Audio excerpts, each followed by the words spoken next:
well, in case those lurkers are going to be burned off. Third factory, and he has a full-on mech here. That's what he's going to do. Also putting in a bunker outside of his natural to help against those lurkers that should be coming in. Actually, no lurkers, just zerglings and hydras is going to barrel in, but there is that bunker there with marines inside. Those hydras just stand inside, start attacking the supply depot. I think, yeah, a couple SCVs are going to be pulled off the line. And we're going to see actually whether Jaedong tries to snipe the SCV or not. He's just going to stay at us on that supply depot. Supply depot might actually go down. If Gigi's not careful, that supply depot is actually going to go down. Oh, open position there. For Gigi should have pulled one more SCV. Those hydras are not going to be able to move in closer, but they are just going to stand at range and kill those supply depots. Now for Gigi just getting his first tank. I don't think he has any research that for Gigi being forced to completely repair that. 6 or 7 hydras now out for Jaedong, so he's actually doing a pretty good job. First tank now coming out, and for Gigi has to be very careful not to get that tank sniped. For Gigi, early pressure being put on him, a lot of trouble actually being forced to pull 3 or 4 SCVs just to repair one single supply depot, and he's already lost one. Doesn't have enough to do. Okay, siege mode is actually ready, so Jaedong should be able to hold this with that one barracks to place. Has those 2 armories, now going to get upgrades. Weapons upgrades are already on the way. Spire on the other side for Jaedong, so he's going to transition into quick mutas. Also getting a hatchery now up. He has to be very careful with his mutas. If it gets scouted, he is going to be a little bit trouble. Armor and weapons from Gigi. For Gigi going for very, very early armor upgrades. Critically, what's important that he hasn't gone Academy is that he's not going to have scans. So Jaedong, of course, putting down the spire inside of his new mineral only, while also expanding at the 1 o'clock, feels pretty safe. He should be able to put down and get some mutas to scout there. And for Gigi, he's not going to be getting the scout until they start barreling down on him. There are some Goliaths on the ground though, so for Gigi should be ready. We're going to see whether he goes, not getting any more upgrades, just getting that siege mode. So we're not going to have any vultures in play anytime soon. We're going to see whether he goes for those Charon boosters as soon as he spots those mutas. Also a gas being put down by Jaedong at that new 1 o'clock base. So Jaedong going very, very heavy economy. 4 bases against these 2 bases of 4 Gigi's, and Jaedong might actually take an economic advantage because for Gigi went for 2 base mech, and you need a lot to produce on that level. Jaedong expanding again at the 3 o'clock, so he's taking the map, 5 expansions, getting a bunch of middles, so he's just going to expand around the map and put a lot of pressure on for Gigi and try to do some economic damage. There are several Goliaths out in the front, 4 Goliaths at this point. No cannons, but I don't even see an engineering bay actually. I think there was one, but I'm not quite sure. Several tanks and even more Goliaths, and a starport being put down now as well. And those mules are going to be spotted, and the Goliaths are going to move into position. I'm not quite sure if they have Charon boosters, not engineering bay, just not being put down. Far too late. Goliaths are going to. They do not actually have Charon boosters. So the mules are actually going to be able to fly around, picking off several SCVs, doing a pretty good job there. Without Goliaths, finally going to be engaged. For Gigi doing a mistake of not getting Goliaths, but not getting a Charon booster. I think he should have gotten the Charon booster just in case, because he knows that Jaedong loves going mutalisks, and mutalisks can be so strong against the mech build if they use properly. Picking off a tank there, taking some damage. I think he lost the mutalist there, but picking off some SCVs, picking off tanks, he's doing overall awesome disruption, picking off even more SCVs. And, just outside of Gigi's base, he has a force of several zerglings or hydras just in case he decides to barrel down that machine ship against spinning. I assume at this point it's Charon boosters, but I think Jaedong doing a very good job taking economic advantage, expanding all over the place. He's going to have 5 bases, going to have 4 gases for him. Turrets trying to be put up, but Jaedong running around killing the SCVs, building that, sacrificing some. He was taking some more damage. Charon boosters are fighting ready, so they should be able to. They are going to be able to engage these mules at a range, but all those mules doing a lot of damage. Jaedong also planning just random hatcheries all over the place, transferring some drones into his bases, doing a very good job. And for Gigi, very early job. He's still only at 2 bases. He really needs to at least establish his mineral only, if nothing else. Probably establish another base. 3 evolution chambers being put down by Jaedong, and he's producing even more hydras, so he's actually thinking of a break, and that could be a fairly good idea because he's been forcing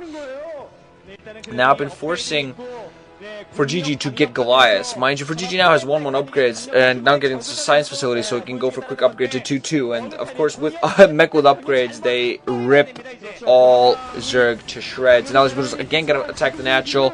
First take out the cannon. Goliath simply not in position. I think for Gigi should have moved to Goliath. He has a couple of Goliaths there, but just not enough. Those Mudos still going to be able to micro in and out, take several SCVs. Jaedong now just rallying some Hydrosk outside. Has 3 evolution chambers working at full capacity. Just layer up, not getting any higher tech, but now has 4 mining bases, and his 5th mining base is almost established. Queen's Nest also out there, and I'm not seeing any hype from him so far. Again, Mudos running around killing so many SCVs. For GG at this point is such a huge trouble. He's not done any economic damage, not prevented the economics from Jaedong. Jaedong just pushing in with Mutalisks, sacrificing a bunch of them, but he has the production at this point. He can just continue pumping Mutalisks and any economic damage that he does for Gigi, and just by keeping for Gigi inside of his own base, he takes such a huge advantage because he has 5 mining bases at this point. Mining minerals, mining gases, getting his hive up meanwhile as well, and now going to move into the natural with some Hydras. There are tanks though on the opposite side, so they're going to be able to siege. Mutalisks again flying in, being met by Goliaths. Goliaths are now at such a large number that Mutalisks are going to take a lot of damage, and most of them are going to die. But Jaedong just trying to use this Mutalisk grouping to the best of his ability, losing even more Mutalisks. Now has a very rather small number there. I'm going to see whether Fujiji now decides to establish the mineral, and apparently he's not actually going to do that. Just doesn't have enough force on the ground. I'm not even sure if he's scouted. He's not being allowed to send any SCV scout. He doesn't have any scans either, so I think Fujiji has no idea that Jaedong has half the map at this point. Well, he's just stuck at 2 bases. He should have seen some. He should have thought some so far. He has no scans, nothing. He's no I'm not sure how he's going to get back in this game because Jaedong has done a lot of economic damage, killed a double-digit amount of SCVs, picked off a tank or 2, picked off turrets, picked off a lot of stuff overall, and just done a magnificent job overall. And now has a rather large grouping of Hydralisks at several locations, 3 different groupings, and still reinforcing his Mutalisk number, now getting a Defiler mount as well. So I think Jaedong is just going to wait for the Defiler mount as soon as though he can afford to. And as soon as that Defiler is out there, he's going to barrel in. He's going to use his Mutalisks to pick off tanks, move in with Hydras to help him defend against splash damage. I'm not quite sure if he's going to have Lurkers, and I think Lurkers definitely happen because Lurkers, of course, are take no damage under a Dark Swarm despite a tank splash damage, so they're going to have to be very careful how he burrows them, because if he doesn't burrow them in time, the splash damage of the tank will actually kill them before they actually manage to burrow. So Defiler Mount, now is up. So now you just have to wait to research consume, and then it's going to be going full on. On the other side for Gigi, getting a lot of tanks alongside Goliaths, and he has those 1-on-1 upgrades, and he should be getting 2-2 upgrades fairly soon. A couple of Scourge flying out for Jaedong. I assume those are mostly for scouting purposes. 1-1 upgrades on the opposite side for Jaedong, which is trying to equalize this as much as he can. Of course, though, the mech upgrades are quite a bit more helpful. They do a lot of